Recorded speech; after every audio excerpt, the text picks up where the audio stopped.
Libra Rising, this December 2020 starts with an ultimatum on your routine and the way that you run your life on a day-to-day basis that needs to change for greater rest, greater recovery, and more self-compassion. If you are excited to dive into what this month holds for you and your rising sign, make sure that you like, subscribe, and hit that notification bell so that you are always up to date with what the stars have in store for you. This video is brought to you by my very own Astrology Academy course. This course is a comprehensive deep dive into the foundations of Western astrology. This includes history, philosophy, technical concepts, counseling considerations, and a step-by-step guide to reading a chart. As we start the new year and finish off 2020, this is a perfect time to gift yourself the ability to accumulate knowledge and really dive into the study if that is something that you know you would become passionate about. All that, along with my free webinars to dip your toe in if you're new to astrology, are down below. Hi, I'm Maren. I am a professional astrologer, author, and philosophy student. I combine ancient traditional Hellenistic techniques with modern psychological counseling dynamics in order to provide grounded guidance. We start out on the 5th with Venus in your Scorpio 2nd house, trining Neptune in your Pisces 6th house. I actually like this. This is a nice connection between getting money out of other people's work or your coworkers. Someone or some people might be working for you, like you might have just become a manager and that brings in more money.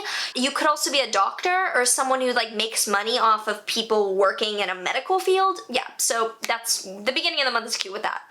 On the 9th, the Sun in Sag is squaring Neptune and Pisces between your 3rd and your 6th houses. And this is where the need to reevaluate how your routine supports your physical well-being comes in, because it seems like you might be dealing with fatigue, and that might come from overproduction of content or from like running around and doing a lot. With Mercury in Sag squaring Neptune on the 13th, it does look as well like your mental ability to keep up is at a disadvantage because of like being bogged down with all the physical demands that you have. So reevaluating is a big theme.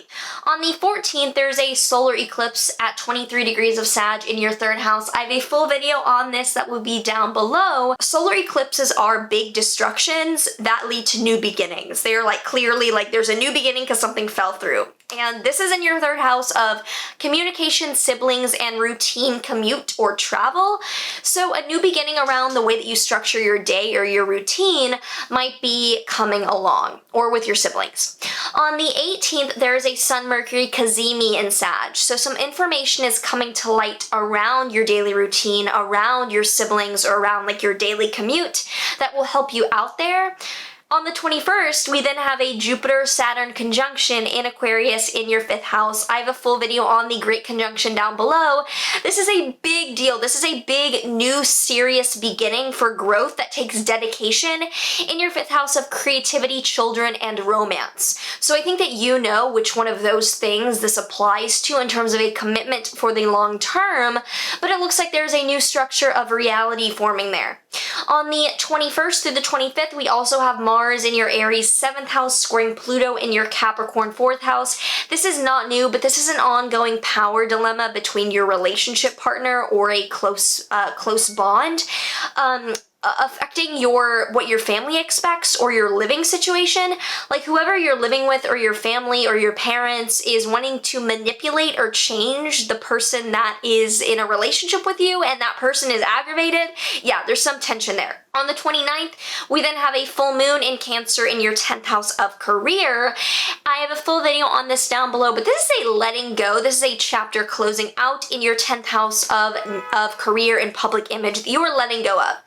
Finally, on the 30th, we have Venus in Sag squaring Neptune and Pisces between your 3rd and 6th houses. So this is definitely a confusing and reorienting time between your routine and your health requirements that you might be getting an ultimatum in, or at least really realizing that people depend on you, depend on this. If you have any thoughts around what the transits are signaling for you this month and you know how they might be showing up, let me know in the comments down below. And in the meantime, let's pull a tarot and oracle deck card.